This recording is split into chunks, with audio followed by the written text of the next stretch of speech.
El Museu Cerdà i l'Escola Municipal de Música de Puigcerdà acullen aquests dies l'Oksana Yablonskaya Piano Institute, un esdeveniment que reuneix joves talents d'arreu del món per rebre classes per part de professors de prestigi i també interpretar les peces en públic.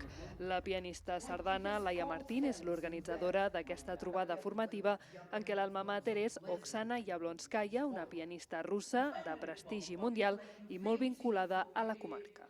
S'adreça a joves talents d'arreu del món que venen a rebre classes durant una setmana, normalment els nostres cursos duran una setmana, de professors reconeguts dels millors conservatoris i universitats.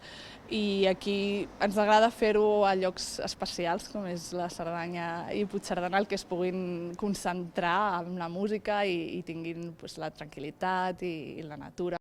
També organitzem un concurs, una mica per premiar i valorar aquest talent, en el que rebran una petita beca per participar en una altra edició, i també tenen l'oportunitat de tocar als concerts, que són públics i gratuïts.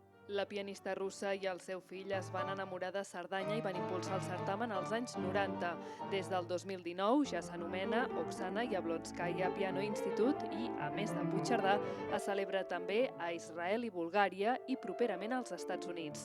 Alumnes i professors coincideixen en que es tracta d'una setmana formativa on conviuen i viuen la música i també les diferents cultures. This is a very, very special week. We have wonderful young musicians from all over the world playing on a very high level, and of course they're receiving a very high level of tuition from Oksana Yablonskaya. She has a lifetime of experience as a pianist and as a teacher, so it's wonderful for all of us, whether we are students or even teachers like myself. We can learn so much from watching her teaching and from watching her playing. It's very inspiring, and of course it's wonderful to do it in a beautiful place like this. It's very inspiring.